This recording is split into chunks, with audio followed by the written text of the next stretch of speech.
Hi, and in today's video, I'm going to be showing how to test fiber optics using fiber optic testing kit. First, we have the light source. This provides a laser that can propagate through our fiber optic.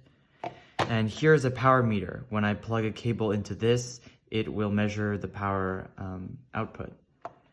So if I turn this on, I have two different wavelength settings for, that's also change in hertz. I can change the hertz up in the corner, and which is the frequency. If I set it to 0, it is a steady pulse. If I change it, it'll flash at different pulses. And then here I can change the wavelength. It has two settings, 13 10 nanometers and 15 50 nanometers, both of which are infrared light. And I'm gonna take one of these adapters over here. So I have three different cables, they're all 1 meter long. On the left side here, the blue connector is an SC adapter.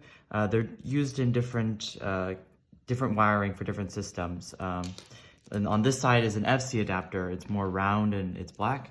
And in the middle is a hybrid. One side is SC and the other side is FC. Okay, if I turn on the power meter, I can plug one of these cables in. I'm just going to use an FC cable. I'm going to remove the cap of both. Remember, before you ever plug a cable in, always to clean it, I'm using some cleaning wipes. Just swipe it once with firm pressure and plug it in. Same with the other side.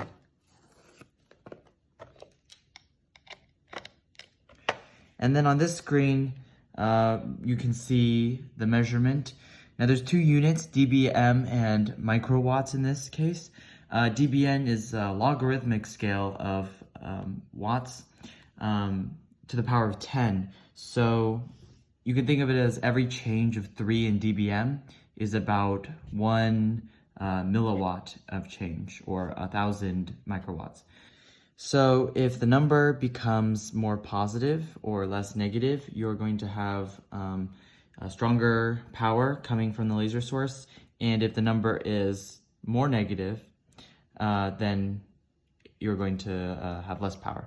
So for example, right now we're about negative 3.723 dBm. And if I take my finger here and I bend the fiber, which will cause it to lose some power, we can see the number starts to climb up to more negative. The harder I bend it, we hit 5.767. So you can see how bending it will cause a change. And if I let it come back to rest, it goes back to our normal amount. So another thing I can do with this, another tool I have here is a fault detector. And what this does is it'll shine a red light through the fiber, and wherever there is propagation loss, it will detect. So I can unplug both of these. And I can leave this side uncapped. I don't have to plug it into anything. I'm going to wipe this side again. And I'm going to remove the cap and place this in. I need to borrow some batteries from this one. So I'll take the batteries out here. And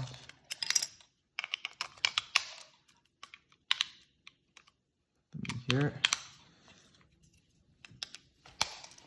And now when I turn it on, you will see a red light coming out of one end, laser coming out of one end, and a little red light coming here. That means it's on, as well as this light. If I bend the fiber anywhere now, you can see a red light start to appear wherever there is a fault in the optical fiber. So yeah, this is good for testing where your fiber could be broken. You can also change a setting to pulse. So now if I bend the fiber, it'll pulse red light. And it's another useful tool for diagnosing the problem with your optical fiber. The last thing I want to show is a couple different connectors I have for the fibers. So you can see this one connects FC to FC. So if you ever need to expand your cable,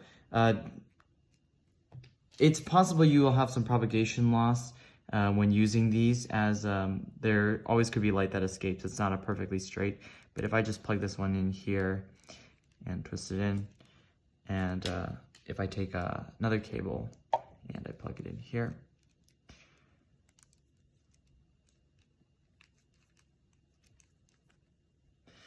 I can plug both ends into my light source and my power meter, which I need batteries for.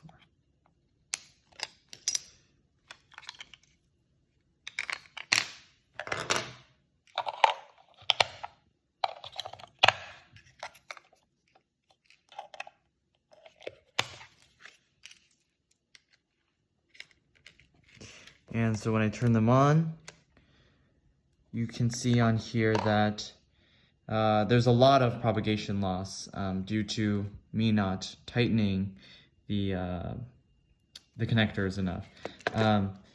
But like I said, there will always be propagation loss when you use connectors because you can't get a full seal here. Anyways, that's about it. That's just a basic fiber optic testing kit if you ever want to try to do any experiments with optical fibers. They are good tools to use to help you find out more about your fiber.